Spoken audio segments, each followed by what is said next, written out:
नमस्ते।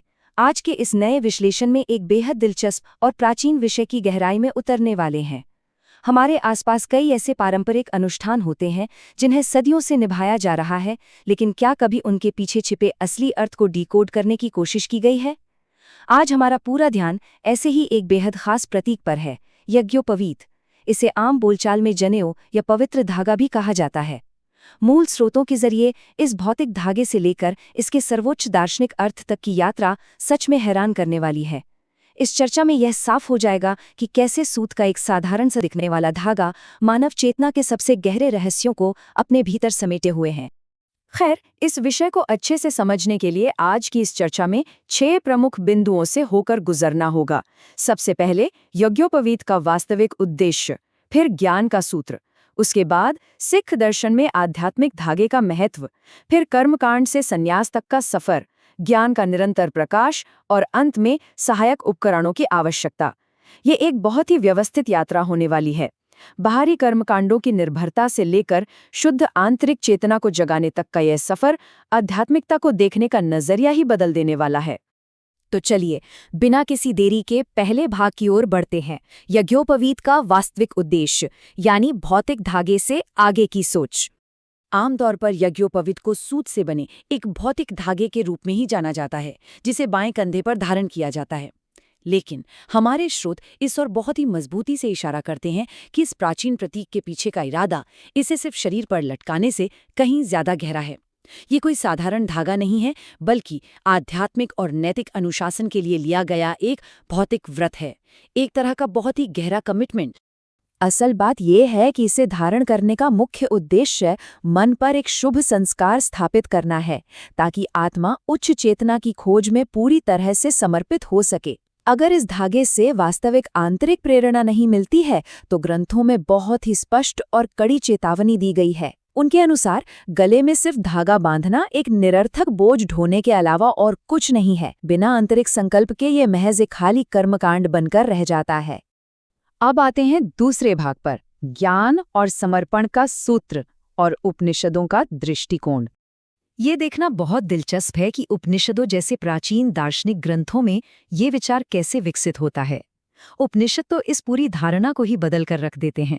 वे स्पष्ट रूप से घोषणा करते हैं कि मनुष्य को ज्ञान का वो आध्यात्मिक सूत्र धारण करना चाहिए जो कभी अपवित्र नहीं होता। सच्चे साधक वो नहीं हैं जो सिर्फ बाहर धागा पहनते हैं, बल्कि वो हैं जिनका मन निरंतर शुद्ध ज्ञान के आध्यात्मिक धागे से जुड़ा रहता है। बाहर का धागा टूट सकता है, मैला हो सकता है, लेकिन ज्ञान का सूत्र हमेशा पवित्र रहता है।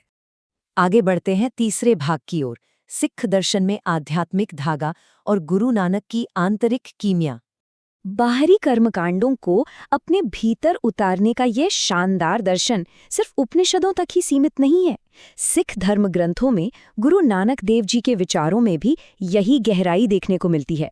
उन्होंने एक तरह की आध्यात्मिक रेसिपी या विधि सामने रखी है जो भौतिक सामग्रियों को सीधे मानवीय गुणों में बदल देती है।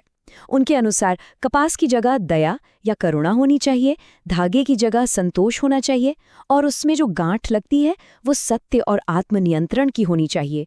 ये रूपक सच में बहुत शक्तिशाली है। भौतिक और आध्यात्मिक धागे की तुलना की जाए तो तस्वीर एकदम साफ हो जाती है। एक भौतिक धागा टूट सकता है, आग में जल सकता है, मैला हो सकता है और अंततः नष्ट हो जाता है। लेकिन दूसरी तरफ जो आध्यात्मिक धागा है वो शाश्वत है, हमेशा पवित्र रहता है और दुनिया की कोई भी भौतिक चीज उसे नुकसान नहीं पहुंचा सकती। इसलिए निष्कर्ष यही निकलता है कि विश्वास, सत्य और आत्मनियंत्रण के बिना सिर्फ शरीर पर एक धागा लपेट लेने का सच में कोई मूल्य नहीं है। अब रुख करते हैं हमारे चौथे भाग का, कर्मकांड से संन्यास तक का सफर। ये सब समझने के बाद एक स्वाभाविक सा सवाल उठता है कि जब कोई आध्यात्मिक साधक वास्तव में मानसिक नियंत्रण और अनुशासन के इस चरम शिखर पर पहुंच जाता है, तब क्या होता है? स्रोत स्पष्ट रूप से बताते हैं कि चेतना की सर्वोच्च अवस्था तक पहुंचने वाले सन्यासी इन सभी भौतिक कर्मकांडों को त्याग देते हैं। जीवन के अंतिम चरण में, जिसे संन्यास कहा जाता है, पवित्र धागे और यज्ञ की अग्नि जैसी बाहरी चीजों को पूरी तरह से छोड़ दिया जाता है, क्योंकि उनका आंतरिक उद्देश्य तो पहले ही पूरा हो चुका है। और यहीं पर एक बहुत ही आकर्षक विरोधाभास यानी एक पैराडॉक्स सामने आता है। प्रबुद्ध गुरु स्वेच्छा से अपने पवित्र कर्मकांडों को क्यों त्याग देते हैं? जो कर्मकांड आध्यात्मिकता की नींव माने जाते हैं, ज्ञान प्राप्ति के बाद उन्हें ही क्यों छोड़ दिया जाता है? पारंपरिक धार्मिक समझ को ये बात सीधे तौर पर चुनौती देती है। इस सवाल का जवाब हमें हमारे 5वें भाग में मिलता है, ज्ञान का निरंतर प्रकाश और प्रबुद्ध लोगों का विरोधाभास। उच्च कोटि के सन्यासियों ने इसका जो लूपक स्पष्टीकरण दिया है वो सच में हैरान करने वाला है। उनका कहना है कि हृदय के आकाश में चेतना का सूर्य हमेशा चमकता रहता है।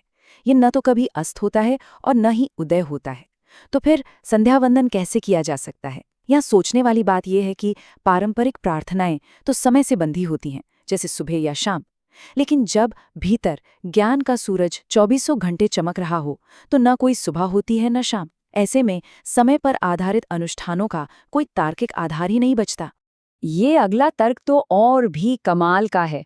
पारंपरिक नियमों में परिवार में जन्म या मृत्यु होने पर सूतक या पातक लगता है, जिसमें अनुष्ठान कुछ समय के लिए रोक दिए जाते हैं। सन्यासी इसी नियम का बड़ी चतुराई से उपयोग करते हुए कहते हैं कि अज्ञान रूपी माता की मृत्यु हो चुकी है और ज्ञान रूपी पुत्र का जन्म हो गया है। इसलिए वे अब निरंतर एक ऐसी अवस्था में हैं जहां मानक कर्मकांड उन पर लागू ही नहीं हो सकते। बाहरी कर्मकांडों से वैराग्य को समझाने का इससे बेहतरीन तरीका शायद ही कोई हो। अब आते हैं हमारे आखिरी और छठे भाग पर, सहायक उपकरणों की आवश्यकता और आध्यात्मिकता का आधार। इस पूरी आध्यात्मिक यात्रा को एक बहुत ही शानदार और आसानी से समझ में आने वाले उदाहरण से स्पष्ट किया जा सकता है। एक शुरुआती छात्र और एक प्रोफेसर की तुलना करके देखते हैं। एक छोटे बच्चे या शुरुआती छात्र को सीखने के लिए किताबों, स्लेट और चौक की नितांत आवश्यकता होती है।